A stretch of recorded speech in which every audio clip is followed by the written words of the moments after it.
کله چې موږ نه پوهیږو دا ریلګاډی یا بس چیرته ځي، د مثال په طور زه وایم دا ریلګاډی چیرته ځي، له چا څخه پوښتنه کوو زده کړئ. دوستانو مهمه جمله ده، وایو wohin fährt dieser Zug، wohin fährt dieser Zug، دا ریلګاډی چیرته ځي.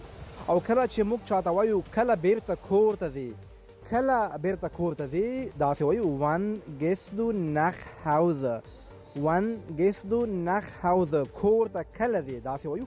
او چې کله موږ چاته وایو دا ریلګاډی کله ځي، دا ریلګاډی کله ځي، پاس ما وویل دا ریلګاډی چیرته ځي. دغه جمله تاسو په کمنټ کې ولیکئ څنګه ویل کېږي دا ریلګاډی یا ټرین، یا موږ ورته ټرین وایو، دا ریلګاډی کله ځي. تاسو ولیکئ په کمنټ کې، زه درته هم صحیح جواب لیکم، ګورو چې څوک یې صحیح لیکي.